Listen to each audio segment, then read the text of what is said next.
I'm Dr. Mark Trexler with the Climatographers. Our work on the Climate Web is intended to help pull together the best available thinking on how to accelerate the low-carbon transition. In the Climate Web, we track, among many other issues, topics of carbon markets and environmental market mechanisms in general, including carbon offsets and renewable energy certificates, or RECs. So I was very interested in a report that crossed my desk the other day on the topic of RECs and additionality. You don't usually see those two words in the same title. And so I looked into it more closely, and the report says some very interesting things about additionality that I thought it made sense to try and address here. Now, one of the things I'm not going to go into in great detail is whether RECs are additional per se. That's covered in the Climate Web, but it's outside the scope of this video. What this video is really focusing on is the topic of additionality more generally, and what the report says about the topic of additionality. So additionality is a critical word in the context of environmental markets. When we're creating environmental commodities with the goal of generating environmental benefit, additionality is probably the key word that we deal with. Why is that? Well, we anticipate certain levels of CO2 emissions and other greenhouse gas emissions into the future, taking into account all sorts of policies, technology, innovation, behaviors, all sorts of things. All of those go into the idea of the business as usual forecast for where emissions are headed. Now, when we bring environmental commodity markets into that mix and create a market specifically to help generate CO2 reductions or environmental benefit, we have to be doing something that will shift that business as usual curve. If we're not shifting the business as usual curve, then we're not creating environmental benefit, and that market is environmentally irrelevant.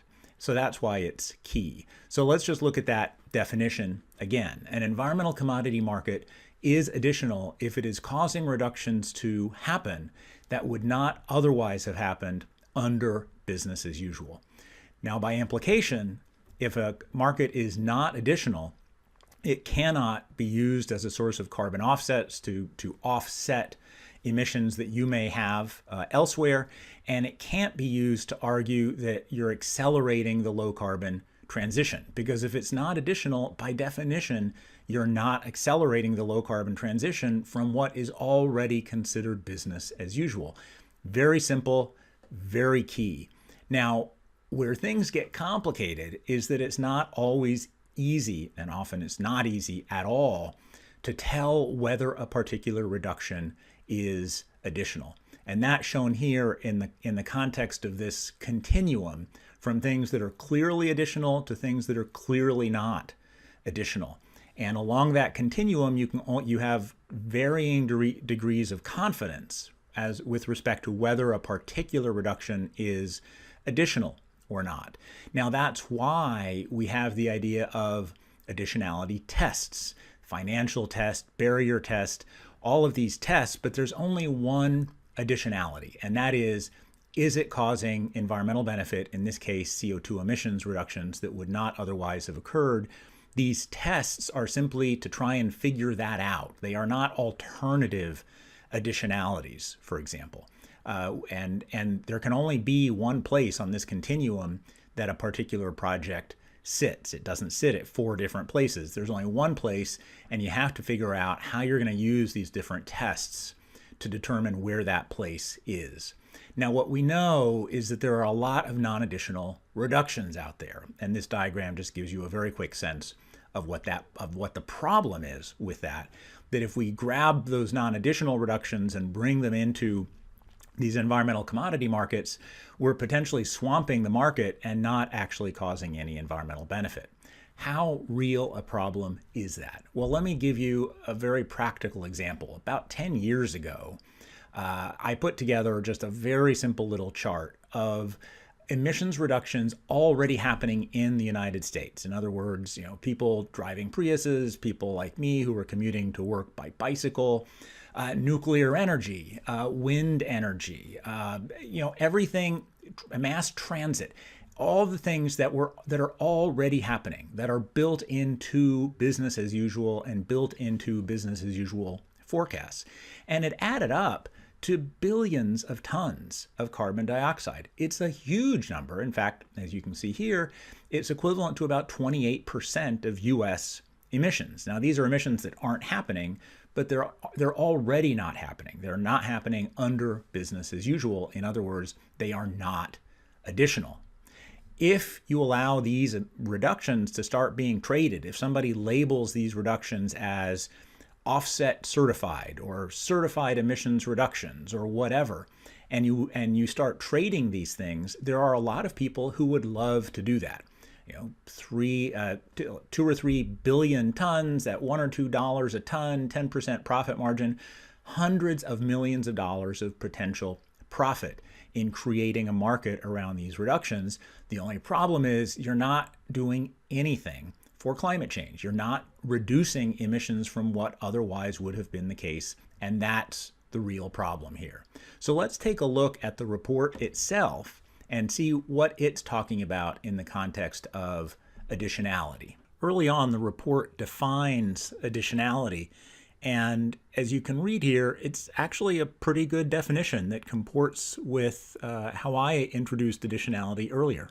But then things start to get confused. Additionality has nothing to do with displacement per se, has nothing to do with traceability, has nothing to do with emissions avoidance per se. Those are all important things, but they're not additionality. But here's where things start getting really confusing. Now, it's true that different stakeholders could potentially own the ownership to an environmental commodity based on who believes they have the best claim to it, including in terms of additionality. But you can't own additionality. There cannot be multiple owners of additionality. Additionality is a characteristic of the environmental commodity. It does not live independent of the environmental commodity. Continuing the confusion, to argue that an environmental commodity is fundamentally different and mostly unrelated to the question of additionality makes no sense. They are inextricably related. And to suggest that consumers should basically be able to buy whatever they want and that consumers are driving a market and that the consumers can choose an environmental commodity or additionality, again, makes no sense. And to conclude, the report argues that whether you buy additional green power or non-additional green power, it doesn't matter in terms of having a significant impact in shifting the grid away from, quote, dirty, volatile fossil fuel generation. And that's simply not true. If you're buying something that is non-additional, you are, by definition, not helping shift the grid away from fossil fuels. That is what additionality is all about. So to wrap up, additionality in terms of voluntary environmental markets is absolutely critical.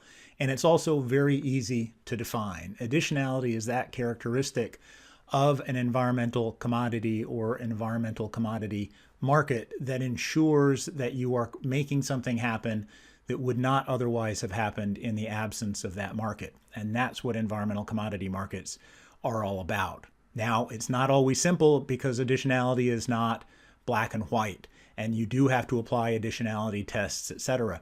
But it can be done, and you can have high quality, highly additional markets if you choose to. The key thing to remember here is that one of the reasons that this topic has become so complicated is because there are a lot of people that want to sell you stuff that is not additional. And the only way to really do that is to complicate additionality or to downplay the importance of additionality to help get these other things into the market.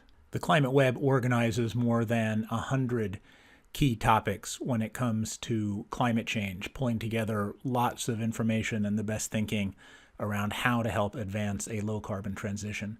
So take a look, and we'd love your feedback and love to hear from you.